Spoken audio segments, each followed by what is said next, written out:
नमस्कार, आप देख रहे हैं 1 मिनट और मैं हूं आपके साथ राजन तिवारी। आपको बता दें कि 26 मई को लगेगा साल का पहला चंद्र ग्रहण। जाने देश के किन किन हिस्सों में आएगा नज़र। देश में 26 मई यानी साल 2021 का पहला चंद्र ग्रहण लगेगा, जो देश के पूर्वोत्तर भाग में चंद्रोदय के बाद थोड़े समय के लिए दिखाई देगा। भारतीय मौसम विज्ञान ने इस संबंध में जानकारी दी है कि यह चंद्र ग्रहण एक पूर्ण चंद्र ग्रहण होगा, लेकिन भारत में एक उपछाया के रूप में ये दिखाई देगा। चंद्र ग्रहण का समय 26 मई यानी बुधवार की शाम के चंद्रोदय के बाद दिखना शुरू होगा। ये चंद्र ग्रहण दोपहर 3:15 से शाम 6:23 तक चलेगा। इस बीच 4:39 से लेकर 4:58 तक पूर्ण चंद्र ग्रहण लगेगा और ये भारत के कुछ हिस्सों में भी देखा जा सकता है। कहाँ कहाँ दिखेगा चंद्र ग्रहण? मौसम विभाग के अनुसार चंद्र ग्रहण सिक्किम को छोड़कर पूर्वोत्तर राज्य ओडिशा, पश्चिम बंगाल के कुछ हिस्सों में, अंडमान निकोबार द्वीप समूह में दिखाई देगा।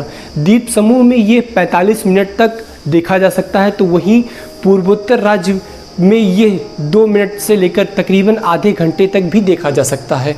चंद्र ग्रहण भारत के अलावा उत्तर और दक्षिणी अमेरिका, प्रशांत महासागर, अटलांटिक, एशिया के तमाम देशों में दिखाई देगा। बता दें कि पूर्व एवं आंशिक चंद्र ग्रहण पृथ्वी के सूर्य एवं चंद्रमा के बीच आ जाने की वजह से बनता है। इस दौरान सूर्य के प्रकाश से चमकने वाला चंद्रमा अंधकार में डूब जाता है और पृथ्वी पर रात में उसकी रोशनी नहीं पहुंचती है। ये घटनाक्रम केवल पूर्णिमा के दिन ही होता है। कब होता है ये खगोलीय घटना? जब सूर्य, पृथ्वी और चंद्रमा तीनों एक ही रेखा में हो, जिसे पृथ्वी सूर्य के प्रकाश को चंद्रमा तक पहुंचने से रोक देती हो, तो चंद्र ग्रहण खगोलीय घटना होती है। चंद्र ग्रहण 3 प्रकार के होते हैं: पूर्ण चंद्र ग्रहण, आंशिक चंद्र ग्रहण और उपछाया चंद्र ग्रहण। सबसे पहले समझते हैं पूर्ण चंद्र ग्रहण। जब चंद्रमा और सूर्य के बीच में पृथ्वी आ जाती है और पृथ्वी की छीन छाया चंद्रमा तक नहीं पहुंच पाती है और पूरी तरीके से वो सूर्य की किरणों को ढक लेती है, तो इसे पूर्ण चंद्र ग्रहण कहते हैं। आंशिक चंद्र ग्रहण क्या होता है, आइए समझते हैं। आंशिक चंद्र ग्रहण में जब चंद्रमा और सूर्य के बीच में पृथ्वी इस प्रकार छाया को रोके कि आधे हिस्से पर चंद्रमा की रोशनी पड़े, तो इसे आंशिक चंद्र ग्रहण कहते हैं।